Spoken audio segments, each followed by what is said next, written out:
Señor, te damos gracias porque tú rompiste las cadenas. Sin embargo, Dios, los grilletes que teníamos dejaron heridas en muchos de nosotros. Y las heridas no han necesariamente sanado y en otros casos continúan actuando como si las cadenas estuvieran presentes. Nosotros te pedimos, te imploramos, te rogamos en el nombre de Cristo que en esta mañana tú puedas tomar tu palabra y aplicarla al corazón, a la mente de cada uno de nosotros, comenzando con el predicador mismo, Señor.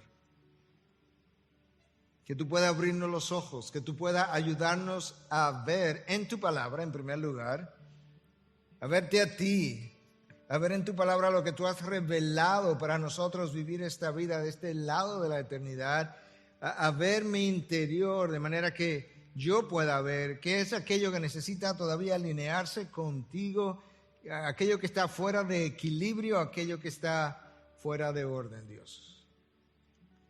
Padre, tu palabra es omnipotente. Tú hablaste y el universo se formó. De manera que en esta mañana yo estoy confiando en el poder de tu palabra, no en el poder del predicador, pero en tu poder para que se haga conforme a tu voluntad, conforme a tu ordenación en la vida de cada uno de nosotros. Señor, gracias por ayudarnos a reflexionar. Gracias por ayudarnos a pensar. Gracias por ayudarnos a organizar nuestras vidas. Gracias por ordenar nuestros pasos.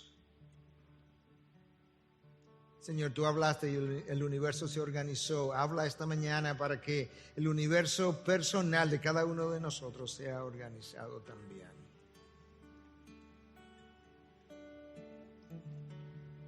Padre, si tú no bajas en poder, si tú no desciendes de manera real a la mente, a la vida de cada uno de nosotros, nada va a ocurrir. De manera que yo te pido que de la misma manera que tú eres un Dios sobrenatural, tú obres sobrenaturalmente. Yo necesito eso como predicador. El resto de tus hijos necesita eso. Ayúdame a depender de ti. Danos oídos a todos para oír. Y que cuando todo sea dicho y hecho, cuando todo sea visto, la única persona que sea vista en este lugar eres tú. Esconde al predicador, Dios, en la medida en que tú te haces presente. Te lo pedimos en Cristo Jesús y su pueblo dice, amén, amén. Bendiciones. Amén. Te voy a invitar a que abras la palabra, la primera carta del apóstol Pedro, capítulo 3. Vamos a estar leyendo un poco más adelante, a partir del versículo 13 hasta el 18, pero aún no. Pero puedes ir abriéndola o encendiéndola dependiendo de lo que tengas. Y luego leemos juntos. Hace varias semanas yo les leí una historia de persecución que venía de la Rusia comunista. Leía de un libro, había traducido de un libro conocido en inglés como The Insanity of Obedience, la locura de la obediencia, escrito por Nick Ripken. Y en el día de hoy yo voy a traerle otra historia del mismo libro, mismo autor obviamente, que estaba leyendo ayer. Pero el autor del libro dice que él estuvo en Rusia hace años atrás, entrevistando a un grupo de pastores que habían sufrido la persecución. Y pasó varias semanas con ellos. Y al final de las semanas, él se reunió con un grupo de ellos y les dijo, hay algo que yo no entiendo. Y entonces él le explicó, ustedes me han hablado de sufrimiento que es difícil de poner en palabras. Ustedes me han contado historias increíbles de lo que Dios ha hecho. Me han hablado de persecución severa y me han hablado del poder de Dios para trabajar en medio de todo eso. Pero hay algo que yo no entiendo. ¿Por qué ustedes no han escrito estas historias? ¿Por qué no las han publicado? ¿Por qué no han recogido estas historias de alguna manera? Y él notó que los pastores que estaban ahí como que aparentemente no le estaban entendiendo. Finalmente, un pastor ya de cierta edad, cierta madurez, lo tomó por la mano, lo tomó por el brazo, lo llevó a una ventana de la casa que daba hacia el este, y ahí frente a la ventana, el pastor comienza a hablarle al autor del libro de su familia y le dice: usted me dijo que usted tiene hijos, ¿verdad? Y él respondió: sí, es cierto. ¿Tú me podrías decir algo?, preguntó este pastor ya de cierta edad. ¿Cuántas veces usted ha despertado a sus hijos en la madrugada y lo ha llevado a una ventana en su casa para que mire hacia el este? ¿Cuántas veces usted le ha dicho: muchachos, prepárense, miren a través de esta ventana porque el sol está a punto de salir en el este? Muchachos, yo lo desperté temprano esta mañana porque yo quería que ustedes lo vieran, está a punto de ocurrir. Doctor Ripken, ¿cuántas veces ha despertado a sus hijos y le ha dicho algo como esto? El autor del libro respondió: bueno, pastor, yo nunca he hecho algo así. De hecho, mis hijos pensarían que yo estoy loco si hiciera algo semejante. El pastor lo vio, asintió con su cabeza y respondió con un lenguaje corporal como que algo profundo había sido dicho. El autor del libro le dice: yo todavía no puedo ver la conexión entre las preguntas que yo hice de por qué no habían publicado esto y esto que usted me está diciendo. Yo estoy completamente confundido. El pastor, dándose cuenta de esa confusión, le dice: claro, tú nunca harías algo como eso con tus hijos, porque el sol sale cada mañana en el este de manera normal y ordinaria. Es un evento de cada día y es esperado. Bueno, así es la persecución para nosotros, normal y ordinaria. Esa es la manera como Dios trabaja en medio nuestro. Nosotros no escribimos mucho acerca de esto, porque estas cosas son tan normales como el sol que sube cada día en el este. La iglesia de hoy necesita escuchar estas historias de persecución. El pastor de nuestros días necesita preparar su iglesia para la persecución que viene de camino. Dentro de no mucho tiempo nosotros tendremos que vivir lo que algunos países de Europa y aún Estados Unidos y Canadá ya comenzaron a vivir. ¿Quién hubiese pensado jamás que Suecia, un país de la Europa libre, iba a encarcelar a un pastor ya hace varios años atrás por haber predicado desde la palabra que la homosexualidad es pecado conforme a lo que Dios ha revelado? ¿Quién hubiese pensado que Canadá pondría a un pastor en la cárcel por predicar durante esta pandemia un domingo en la mañana? ¿Y quién diría que Estados Unidos ha tratado de hacer eso con varios pastores? Para estos pastores, en la historia que yo conté, la persecución era algo ordinario. Algo similar estaba viviendo la iglesia a la que Pedro le escribe. Esa es la epístola que estamos analizando, la primera epístola de Pedro. Tan natural, esta gente o estaba bajo persecución o pronto estarían enfrentando la persecución, que Pedro le escribe un poco más adelante, porque no hemos llegado ahí todavía, en el capítulo 4, versículo 12, y le dice: amados, no se sorprendan del fuego de prueba que en medio de ustedes ha venido para probarlos, como si alguna cosa extraña les estuviera aconteciendo. Pedro está diciendo, eso no es extraño. Para la iglesia de Cristo, la persecución ni es nueva ni es extraña. Cuando tú revisas la historia del libro de los Hechos, te das cuenta que en el capítulo 8 inició la persecución después del martirio de Esteban. Hechos tiene 24 capítulos. En el capítulo 8 ya la iglesia está siendo perseguida y la iglesia no ha dejado de ser perseguida en ningún momento de los últimos 2000 años en alguna región o en múltiples regiones de nuestro planeta hasta el día de hoy, hasta el punto que se cree, se piensa, se afirma estadísticamente que el grupo más perseguido son los cristianos. En el texto que vamos a leer, Pedro comienza a hablar de la persecución y del sufrimiento, lo cual es un tema o será un tema común en el resto de esta epístola hasta llegar al final. De hecho, Pedro escribió esta carta precisamente para animar a los creyentes a persistir y a aprender a cómo sufrir bien. De hecho, el sufrimiento es un tema favorito del apóstol Pedro. La palabra traducida como sufrimiento aparece en el Nuevo Testamento 42 veces. 12 veces de esas 42, el 28% de esas ocasiones la usa Pedro en 2 cartas de apenas 8 capítulos.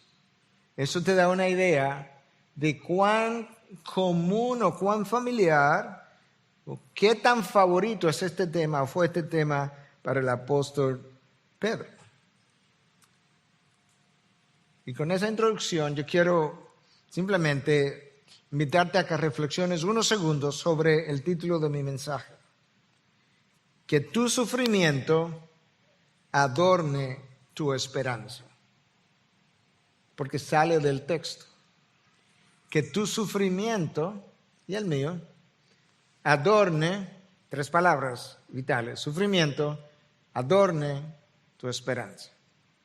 Y con eso yo quiero que leamos juntos del versículo 13 al 18 del 3er capítulo de la primera carta del apóstol Pedro. ¿Y quién les podrá hacer daño a ustedes si demuestran tener celo por lo bueno? Pero aún si sufren por causa de la justicia, dichosos son. Y no tengan miedo por temor a ellos, ni se turben, sino santifiquen a Cristo como Señor en sus corazones, estando siempre preparados para presentar defensa ante todo aquel que les demande razón de la esperanza que hay en ustedes. Pero háganlo con mansedumbre y reverencia, teniendo buena conciencia, para que en aquello en que son calumniados sean avergonzados los que hablan mal de la buena conducta de ustedes en Cristo. Pues es mejor padecer por hacer el bien, y así, si así es la voluntad de Dios, que por hacer el mal. Porque también Cristo murió por los pecados una sola vez, el justo por los injustos, para llevarnos a Dios, muerto en la carne, pero vivificado en el Espíritu. Una vez más, yo tengo que decir, casi insistir, que cada texto de la palabra de Dios, cuando tú lo ves en porciones como esta, tiene un versículo eje, un versículo sobre el cual los demás giran. Tiene un versículo que representa como el centro de gravedad que ala todos los demás versículos hacia él. Y usualmente ese es un versículo que contiene una gran verdad en sí mismo, o un par de versículos, y el resto de los versículos a su alrededor básicamente contribuyen a amplificar, a darle color, a explicar mejor lo que ese pasaje o versículo está diciendo. Y en este caso yo quiero sugerir que el versículo eje de este texto que yo leí es el versículo 15. Escúchalo otra vez. Sino santifiquen a Cristo como Señor en sus corazones.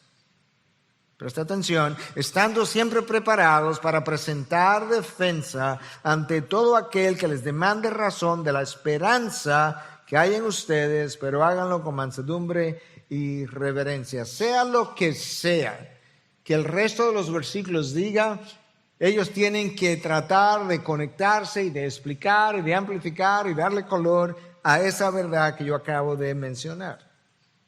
Entonces, para situarte todavía mejor en el contexto inmediato, déjame recordarte que en el mensaje anterior, en el texto anterior del apóstol Pedro, esto fue lo que él nos enseñó, que no debiéramos devolver mal por mal, ni insulto por insulto, sino que más bien debiéramos bendecir.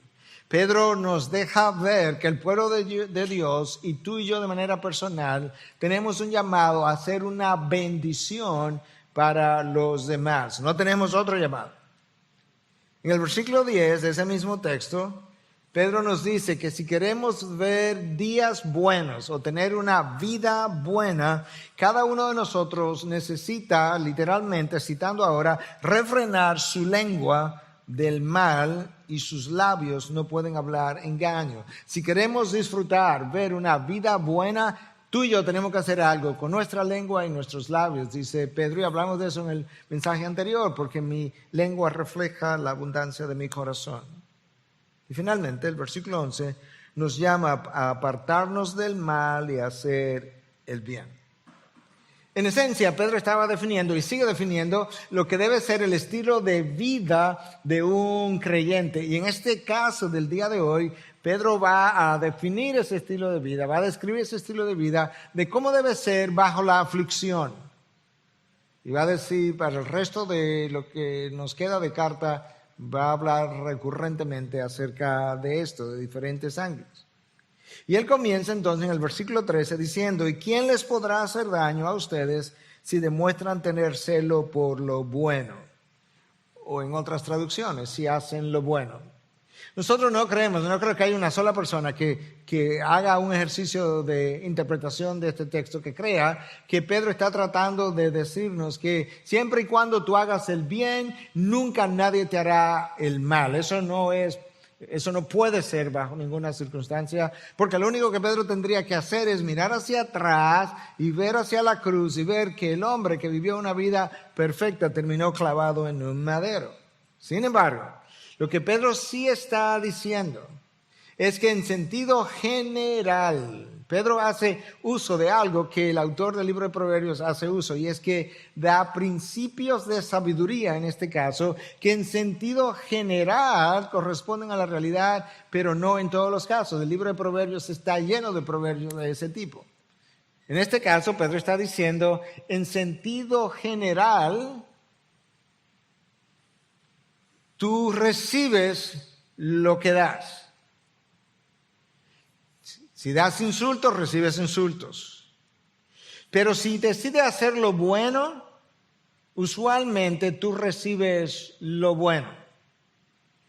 La manera como lo expresan los evangelios es que con la vara que yo mido, me será medido. Un buen trato es devuelto usualmente con un trato más o menos justo, y un mal trato es devuelto con un mal trato. Es similar a un principio que Pablo da en Romanos 13 cuando habla de que los gobiernos existen ¿para qué cosa? Para vengar lo mal hecho, para los transgresores de la ley, no para nosotros. Sin embargo, sabemos que hay gobiernos que han sido abusivos, perseguidores y sobre todo de los cristianos. Pero esto es lo que Pedro está tratando de comunicarnos. Pero inmediatamente después que Pedro me dice, mira, en general, te va a ir mejor siendo obediente, te va a ir mejor siendo sumiso, te va a ir mejor siendo una persona que obra para bien. Pero, próximo versículo. Ahora inmediatamente después él dice, déjame decirte que así no es que va a ser siempre. Pero, aun si sufren por causa de la justicia, o sea, ustedes hacen las cosas bien, obran para Dios, y les toca sufrir, dichosos son. ¿Cómo, Pedro? Bendecidos son. Y no tengan miedo por temor a ellos, ni se turben. Pedro nos recuerda algo que a nosotros se nos hace difícil incluso entender. Que bajo la óptica de Dios, padecer, sufrir por causa de la justicia, por hacer el bien, por honrar a Dios, es una bendición. es ser un bienaventurado. Nosotros necesitamos seguir recordando lo que Pablo le dice a los filipenses en 1:29, lo dijimos en el mensaje anterior, lo hemos dicho en otras veces, que nosotros los cristianos, nosotros se nos ha concedido el sufrir por causa de Cristo como un privilegio, como una bendición, como algo especial, como algo como que nosotros debiéramos estar incluso en ocasiones como buscando. Déjame decir eso otra vez, sufrir por la causa de Cristo. Y decirlo de esta manera, lejos de ser una maldición, es una bendición. Sufrir por la causa de Cristo, lejos de ser una maldición, es una bendición. Y si eso es verdad, y lo es, eso explicaría el sufrimiento de José, eso explicaría el sufrimiento de Daniel, explicaría el sufrimiento de Jesús, explicaría el sufrimiento de Job, explicaría el sufrimiento de Pablo y de todos los mártires. En otras palabras, los mejores de Dios han pasado por las peores circunstancias. Porque los mejores de Dios son los que más han sido bendecidos. Y por eso el sufrimiento bajo la óptica de Dios, lejos de ser una maldición, es una bendición. Pero parte de la razón por la que el sufrimiento es visto por Dios como una bendición es porque nos ofrece una oportunidad para mostrar a Cristo, nos ofrece una oportunidad de testificar para Cristo, nos ofrece la oportunidad de mostrar al mundo que Cristo es digno de todo sacrificio, de toda carencia, de toda pérdida, de todo dolor, de toda persecución o de cualquier otro mal. Muestra el verdadero valor que Cristo tiene para nosotros si en verdad tiene dicho valor. Por otro lado, parte de la razón por la que Dios entiende el sufrimiento como una bendición es porque en la medida en que nuestros sufrimientos aumentan y seguimos caminando con Dios, Dios hace aumentar su gracia. Annie Flint escribió múltiples signos. Quedó huérfana a la edad de 5 años. 2 años después fue adoptada por una pareja cristiana que no tenía hijos. A los 8 años entregó su vida al Señor. Como joven comenzó a enseñar en la escuela, pero pronto fue afectada por artritis que la dejó paralítica literalmente para el resto de sus días y también terminó ciega. En esa condición, ella escribió un himno que se publicó en los años 1940, en medio de la Segunda Guerra Mundial. El himno en inglés se conoce como He Added More Grace. Él agrega más gracia. Yo te voy a leer algunas líneas del himno para que comencemos a entender cómo es que el sufrimiento, desde el punto de vista de Dios, es una bendición y no una maldición. Yo voy a leer las líneas en inglés primero y luego en español, su traducción. Están escritos en un inglés pasado, más antiguo que lo que conocemos hoy.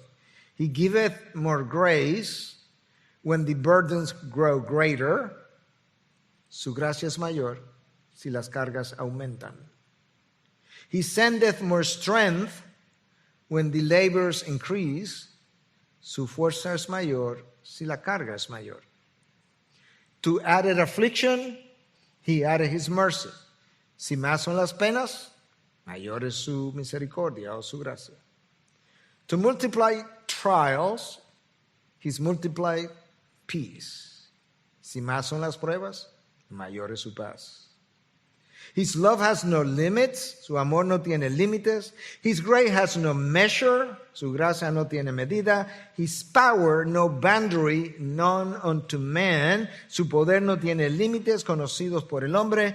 For out of his infinite riches in Jesus, porque de sus riquezas infinitas en Jesús, he giveth and giveth and giveth again. Y da, él da, él da y da otra vez. Annie Flint escribió este libro basado en la carta del apóstol Pablo, segunda carta, capítulo 12, versículo 9. Y él me ha dicho, te basta mi gracia, pues mi poder se perfecciona en la debilidad. Por tanto, con muchísimo gusto me gloriaré más bien en mis debilidades, para que el poder de Cristo more en mí.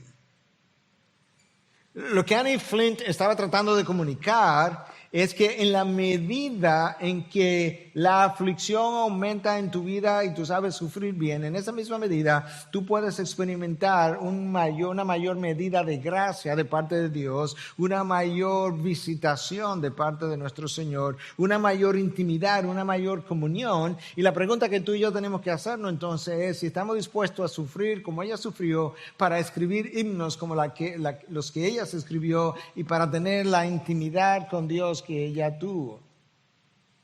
Si estamos dispuestos a intercambiar los sufrimientos de Pablo por los míos con la intención y motivación de que nos lleven al tercer cielo, o si preferimos decir, no, así está bien, que lo sufra Pablo y déjame con una comunión contigo lejana, distante, déjame en actividades cristianas común y corriente.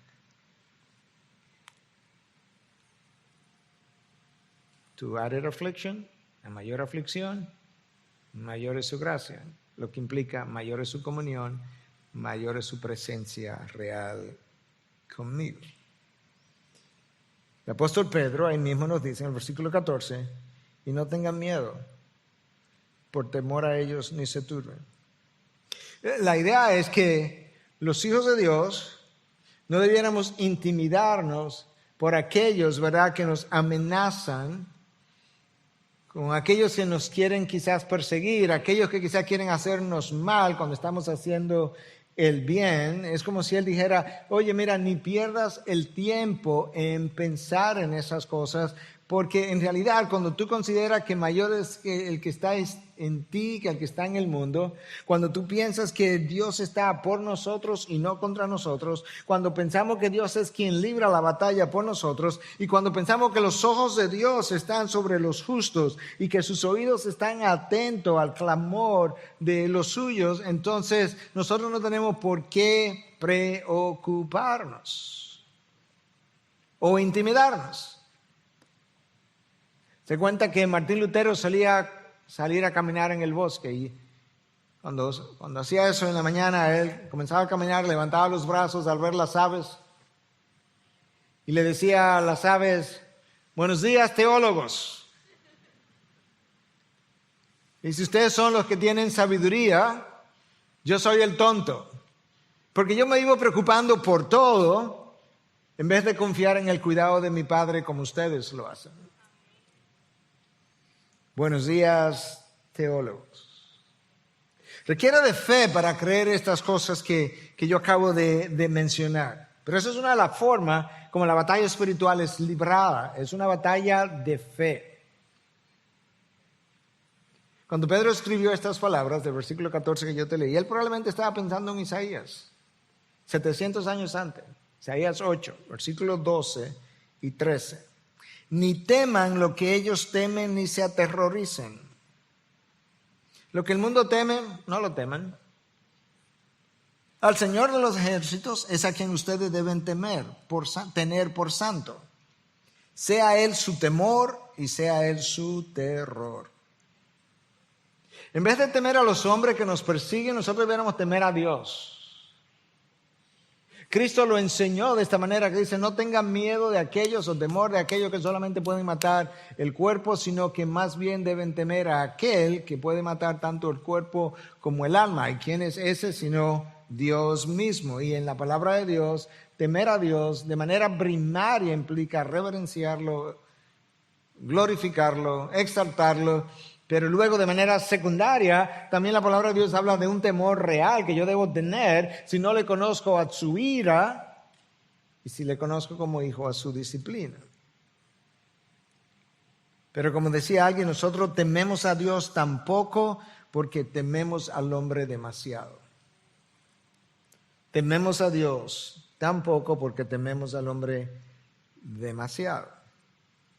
En el contexto que Pedro está escribiendo, el sufrimiento por causa de la justicia o por causa de Cristo, ese es el enfoque.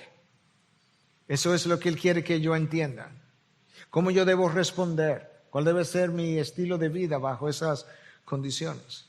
Y entonces en ese contexto, bajo esa luz, es que él dice en el versículo 15, sino santifiquen a Cristo como Señor en sus corazones, estando siempre preparados para presentar defensa ante todo el que les demande razón de la esperanza que hay en ustedes, pero háganlo con mansedumbre y reverencia. Entonces Pedro me llama a estar preparado. Tengo que observar algunas cosas. Estar preparado va a requerir una disposición mental. En ocasiones alguien me ha hecho una pregunta, mi propia esposa en ocasiones me ha hecho una pregunta y yo he dicho, espera, ¿qué fue? Porque yo no estaba como mentalmente listo, no tenía la disposición mental para escuchar lo que ella me estaba preguntando. Yo necesito una disposición mental, yo necesito un cierto nivel de conocimiento si voy a estar siempre preparado, pero yo necesito haber llevado ese conocimiento a la práctica, de manera que yo necesito también una cierta cantidad o una experiencia, de tal forma que al poner todo eso junto, yo pueda estar preparado para dar una respuesta.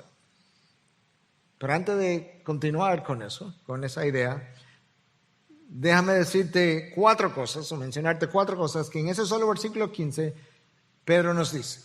Lo primero que necesito hacer para esa preparación es santificar a Dios en nuestro corazón. Es lo primero. Santifica a Cristo, a Dios en tu corazón. Hablaremos de eso en un momento.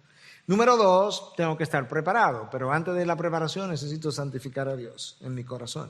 Número 3, necesito presentar una defensa. ¿Pero qué es lo que voy a defender? El texto me dice, tengo que presentar una defensa de la esperanza.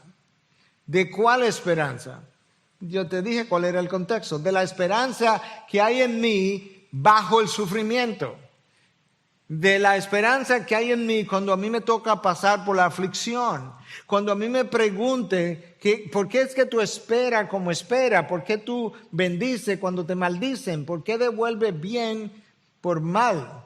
¿Por qué tú no devuelves insulto por insulto? Cuando me pregunten esas cosas, que yo pueda estar preparado para presentar que mi vida, mi estilo de vida en sí mismo, sea la defensa de por qué yo espero como espero en medio del dolor y el sufrimiento. Y número 4, la defensa tiene que hacerse con mansedumbre y con reverencia. Entonces lo primero es que tengo que santificar a Cristo en mi corazón. ¿Qué significa eso? Bueno, Cristo necesita, o déjame hablarte del corazón del hombre primero para que entienda el resto. El corazón del hombre en la palabra frecuentemente es usado para referirse a sus emociones, a sus pensamientos y a su voluntad. Frecuentemente el corazón del hombre representa todo lo que él es. Tal como él piensa en su corazón, así él es. Entonces ahora, Pedro me dice que yo tengo que hacer con Dios, con Cristo, algo en mi corazón. Y santificar a Cristo en mi corazón es separarle, santificar, la palabra santo es separar un lugar especial para Cristo de tal forma que Él ejerza señorío en todas las áreas de mi vida sin excepción. Cristo tiene que reinar supremo en mis pensamientos. Aun cuando yo no estoy hablando, aun cuando nadie me está escuchando, en mis pensamientos, la manera como los llevo, Cristo tiene que reinar supremo. Cristo tiene que reinar supremo en mis emociones. Ellas no pueden correr sueltas como si ellas se gobernaran, como si no hubiera un Señor. Y Cristo tiene que reinar supremo sobre nuestra voluntad, porque yo tengo que someter mi voluntad a la suya, tal cual Él lo hizo en Getsemaní. Pero de manera especial, en el contexto que Pedro está hablando, Cristo tiene que ejercer señorío sobre el sufrimiento que Él ha ordenado para mi vida. Y si tú quieres un buen ejemplo de cómo es que eso luce en la vida diaria, ese es Job. Job dijo cuando perdió sus 10 hijos, Jehová dio, de Jehová quitó, bendito sea el nombre del Señor. En otras palabras, Jehová me dio los hijos, Él tiene el derecho para quitármelo. Jehová decidió que este era el momento para hacerlo, pues este es el momento. Jehová decidió la forma como Él lo iba a hacer, pues bendito sea el nombre del Señor, porque Él es dueño y Señor de mi vida, de lo que soy y de lo que tengo. Job estaba siempre preparado para presentar defensa de la esperanza con la que él vivía. Yo sé que mi Redentor vive. ¿Por qué? Porque Él es Señor, Él reina. Y la manera como yo necesito reconocer el señorío de Cristo sobre el sufrimiento es recordando que nosotros no podemos comparar nuestros sufrimientos con los de otros.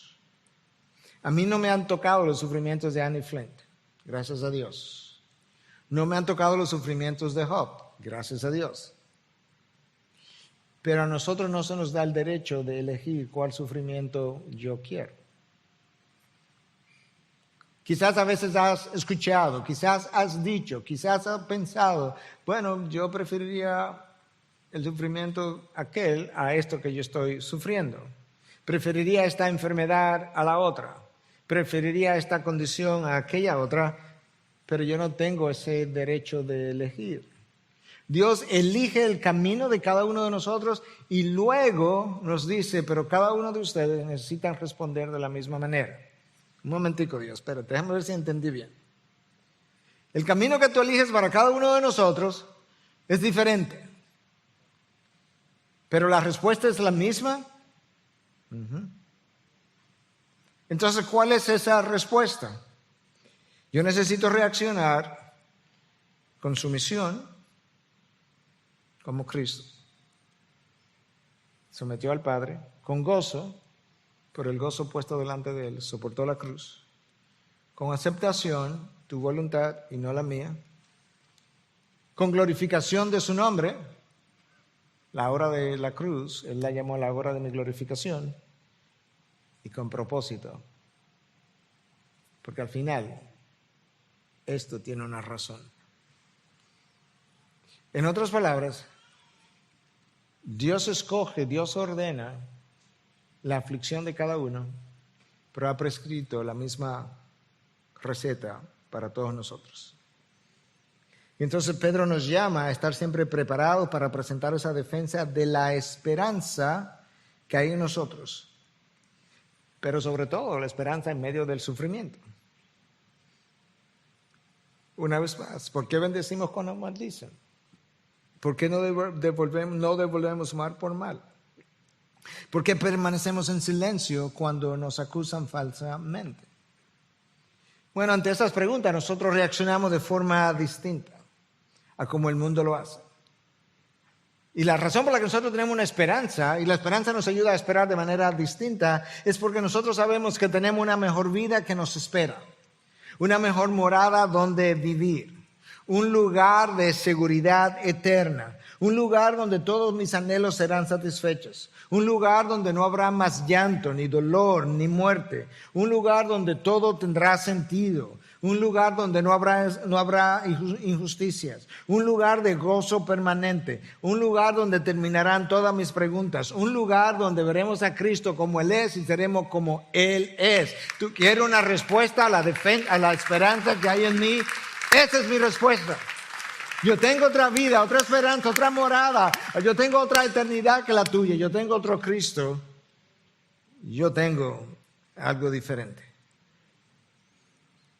El apóstol Pablo tuvo que presentar defensa en múltiples ocasiones de la esperanza que había en él. Y en una ocasión él le tocó hacerlo delante del rey Agripa. Y esto es lo que ocurre que Lucas describe en Hechos capítulo 26. Pedro está ahí como prisionero. Festo lo había tenido ahí prisionero por 2 años. Y ahora el rey Agripa lo va a escuchar en el versículo 2 del Hechos 26. Esto es Pablo hablando. Con respecto a todo aquello de que los judíos me acusan, ¿tú ves? O sea, Pablo está ahí por una falsa acusación. me considero afortunado, oh rey Agripa, de poder presentar hoy mi defensa delante de ti. Rey Agripa, yo soy un afortunado porque en realidad yo estoy aquí delante de ti por una acusación falsa, pero me siento tan bendecido de poder presentar, Agripa venía de un trasfondo judío, de poderte presentar mi defensa. En esencia, la razón es, cuando tú lees todo el capítulo 25 y 26 del libro de los Hechos, es que te voy a dar testimonio de la esperanza que hay en mí, y ¿sabes qué? Ese es mi testimonio de fe, y ese es mi intento de evangelizarte, rey Agripa, de manera que yo soy un bendecido de haber sido acusado falsamente. La acusación falsa me ha traído ante ti. Wow. Versículo 6.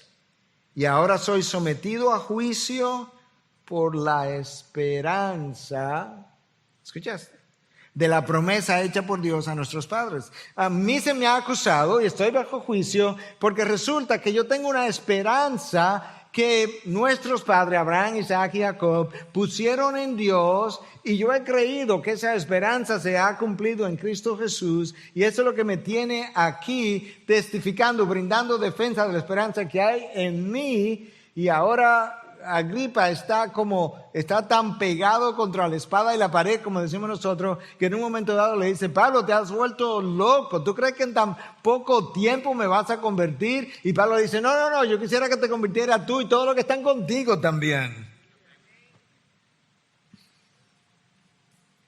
Ahí está Pablo presentando defensa de la esperanza que había en él. Pero cuando él lo hizo con mansedumbre, porque el texto me dice que tengo que hacerlo con mansedumbre y reverencia. La mansedumbre es una cualidad muy especial. Nosotros usamos la palabra como muy superficialmente, pero la mansedumbre requiere humildad, gratitud, ausencia de ira, sumisión, respeto y honor. Wow.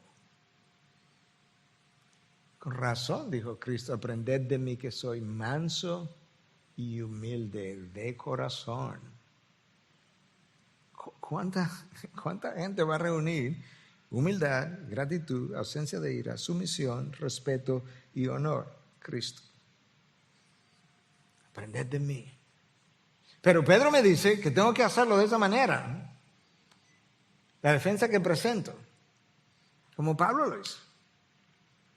Y luego él continúa entonces en el versículo 16 y dice: teniendo buena conciencia, para que en aquellos en que son calumniados sean avergonzados los que hablan mal de la buena conducta de ustedes en Cristo. Pedro nos dice: ok, necesito una buena conciencia. ¿Qué es esa conciencia? Bueno, la conciencia ha sido definida como el testigo interno que determina lo que está bien y lo que está mal. Esa buena conciencia necesita ciertas condiciones para funcionar apropiadamente. Porque la conciencia, Dios nos dio esa conciencia a todos los hombres, creyentes y no creyentes, pero funciona mejor cuando yo tengo una conciencia informada por la palabra de Dios, porque ahora puedo discernir mucho mejor lo que está bien y lo que no está bien.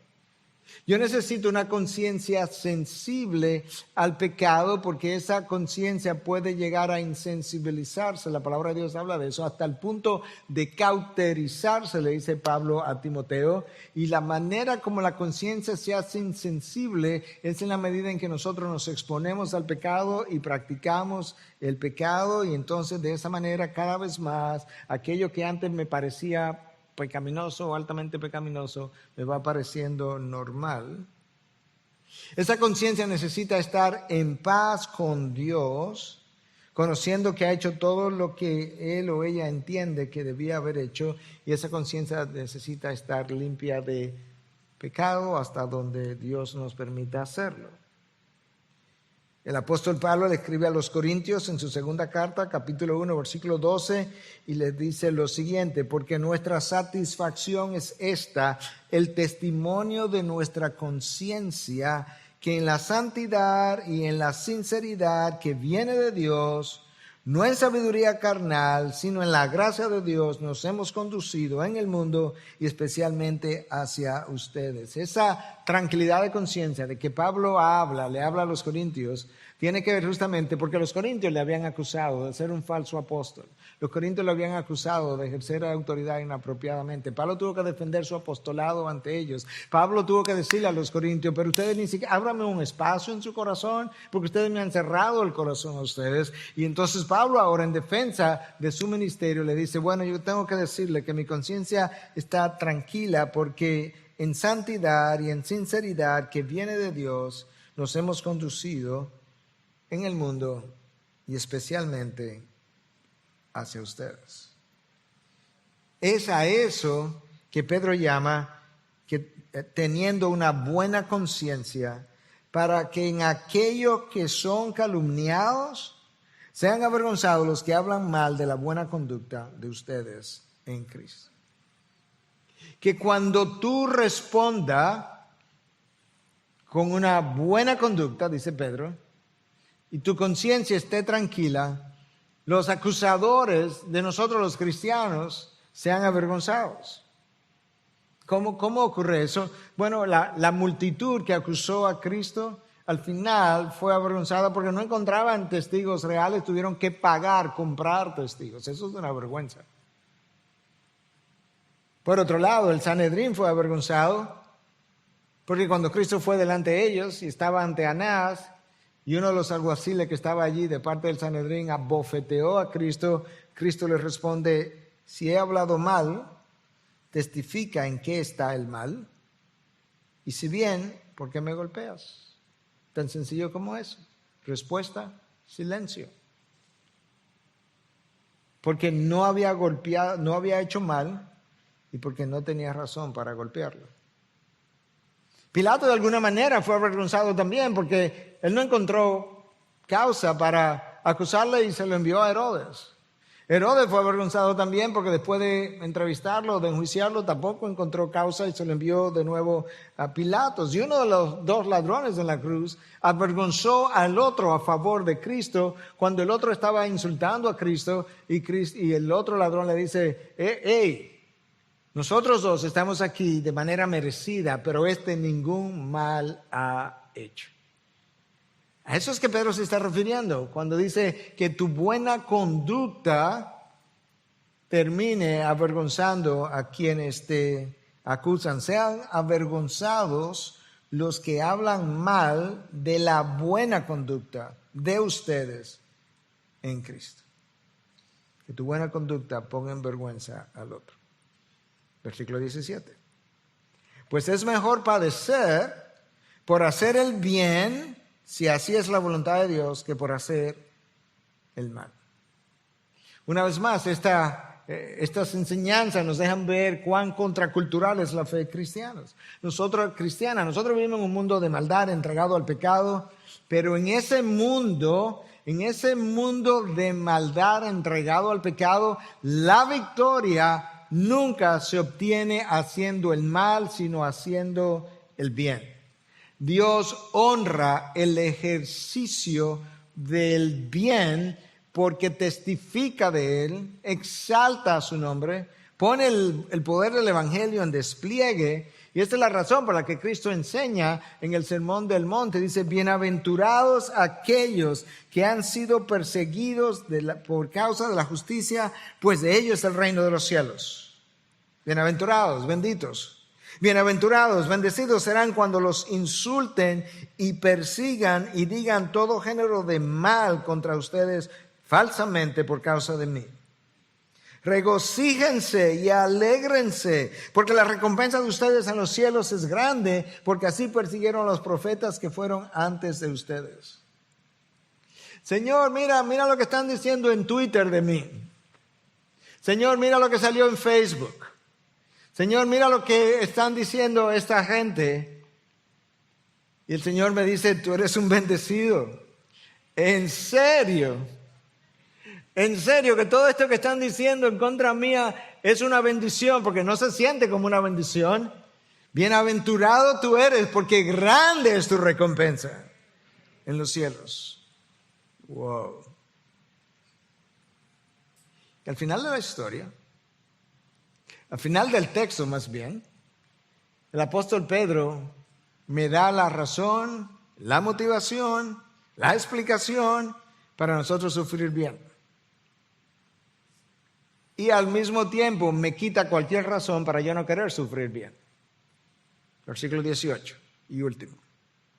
Porque también Cristo murió por los pecados una sola vez, el justo por los injustos, para llevarnos a Dios, muerto en la carne, pero vivificado en el Espíritu. En otras palabras, Cristo, tú hoy disfrutas de salvación, pero resulta que para tú tener salvación, Cristo el justo, el santo, el que no conoció pecado, tuvo que ir a sufrir en tu lugar, el injusto, el no santo, el que estaba lleno de pecado, y eso fue lo que te trajo a Dios. Entonces no es posible que el Creador estuviese dispuesto a hacer algo por la criatura y pasar dolor y sufrimiento y vejamen y vituperios y rechazos y heridas y vergüenza, y que ahora la criatura no esté dispuesta a hacer algo. No lo mismo ni siquiera, pero algo de lo que Él hizo a favor del Creador. Eso es irracional, eso es incongruente, eso no es aceptado en el reino de los cielos. Sufrir bien, cuando estamos siendo maltratados, habla bien de nuestro Dios que es digno de mi sufrimiento. Eso es lo que Pedro y Juan dijeron cuando lo pusieron en la cárcel y lo latigaron, y luego lo soltaron. ¿Recuerdan? Que después de eso ellos dicen que se regocijaron porque de haber sido encontrados dignos de sufrir por causa del nombre. Cuando yo sufro bien, cuando soy maltratado, eso habla bien de mi Dios, a quien yo considero digno de mi sufrimiento. Es como que finalmente yo tengo la oportunidad de mostrar cuán valioso es Cristo para mí. La mejor manera como tú pudieras mostrar el valor de tus hijos es si tú estarías dispuesto a dar tu vida por la vida de ellos. Si tú estarías dispuesto a sufrir para que ellos tengan mejor vida. Sufrir bien, cuando estoy siendo maltratado, habla bien del poder del Espíritu Santo que mora en nosotros. Habla bien de la esperanza con la que esperamos. Habla bien de nuestra vida de santificación en Cristo. Habla bien de la gracia de Cristo que me empodera para poder sostenerme en medio de las tormentas de la vida.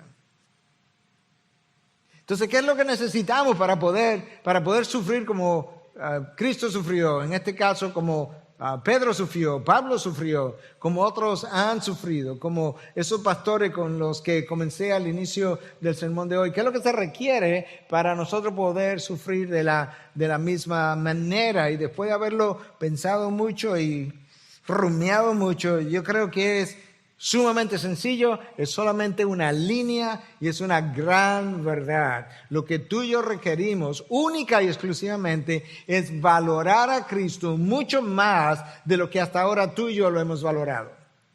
De manera que tú verdaderamente entiendas, y yo también, que Cristo es digno de mi sufrimiento, de mi precariedad, de mi dificultad, de mi dolor, de mi pérdida, de cuanta cosa pudiera pasar en mi vida, con la única intención de que cuando yo paso a través de eso, yo pueda haber glorificado su nombre, yo pueda haber desplegado el Evangelio en todo su poder, de tal manera que verdaderamente yo pueda mostrar que Cristo no es simplemente una parte de mi vida, que yo creo que es como es en la mayoría de los hijos de Dios, que llegaron al reino de los cielos y agregaron a Cristo a su mundo y siguen viviendo su vida y siguen viviendo su mundo, y Cristo es una parte de su mundo. En otros casos, Cristo es una parte importante de su mundo. En otro caso, Cristo es la parte más importante de su vida, y Cristo dice de los cielos: nada de eso es suficiente. Yo necesito ser tu vida.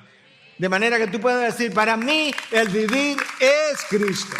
No la parte más importante, como diría en inglés, I am it. Yo soy eso, yo soy todo lo que hay antes, después y en el presente. Eso es lo que Pablo dice. Para mí el vivir es Cristo y el vivir y el morir es ganancia. ¿Por qué? Porque cuando muero voy a ganar a Cristo. completamente. Lo voy a ver como Él es. Tú existes, yo existo para poner a Cristo en despliegue. Nada más. Déjame cerrar con esta breve historia. Richard Wurmbrand fue un pastor luterano y pentecostal, imagínate esa combinación, de origen judío, otra combinación extraña, de origen judío, luterano y pentecostal. ¿Okay? Murió en el 2001. En 1948, él y su esposa Sabina fueron arrestados. 1948 es el año que la nación de Israel nació. Dicho sea de paso, un paréntesis. En una ocasión, él está con su esposa y había algo que había que hacer en particular y él le dice a su esposa, es que si yo hago eso, tú te quedas sin esposo. Y ella le dijo, yo no necesito un esposo cobarde. ¿Ok?